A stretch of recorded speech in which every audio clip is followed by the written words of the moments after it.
Okay, Patagonia. This is just a small little town in southern Arizona, not too far from the border. It's not a border town where there's a border crossing, nothing like that, but it's not too far from the border. No gas station in Patagonia. They don't have much. They have a restaurant, I guess. They have a little general store, a school, post office, city park, RV park, sign that says I'm speeding.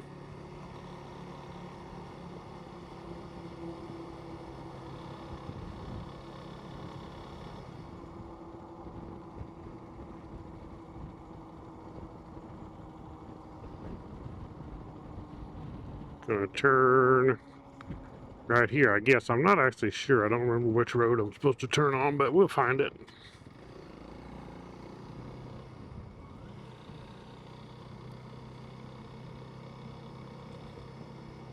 Looks like it's not this one.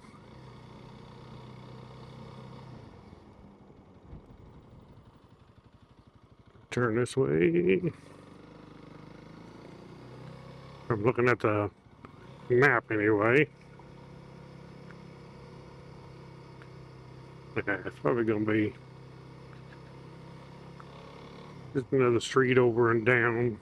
I've not been down in here at all in Patagonia, so this is new to me.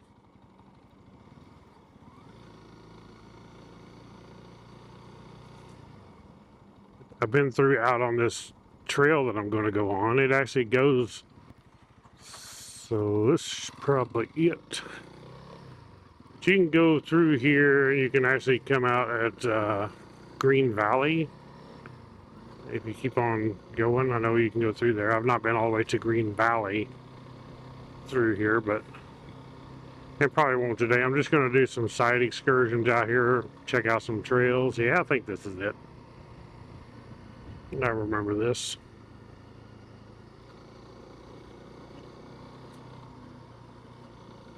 That's quite the fence. Check that out. Hey, if it works, it works. It might hold lots of rattlesnakes, but that's not just one layer. It's lots of layers of tree limbs. Overnight parking.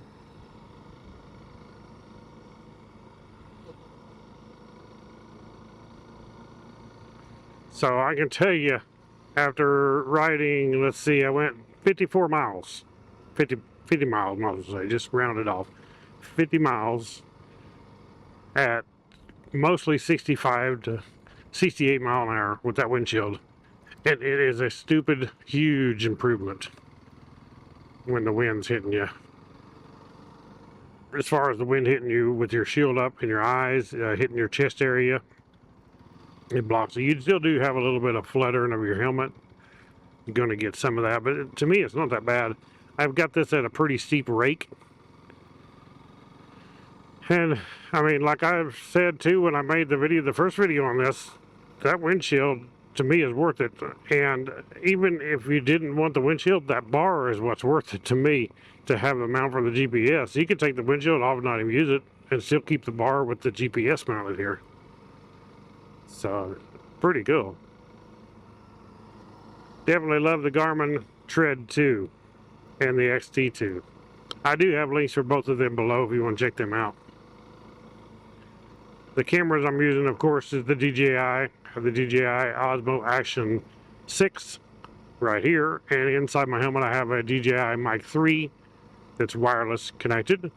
Up here I have the DJI Osmo Action 5 Pro, and they just work good. They're just absolutely flawless. I've had them all this time now. I've never had one time of shutdowns or getting hot, or, you know, I had GoPro years ago, and I'm telling you, that was the biggest junk I ever had.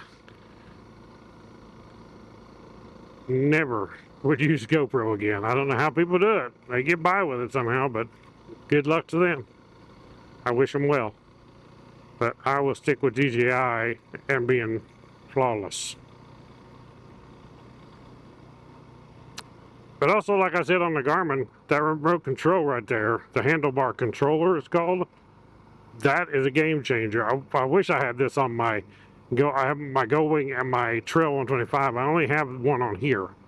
I need 2 more of them. I need one on my Gold Wing, one on my Trail 125.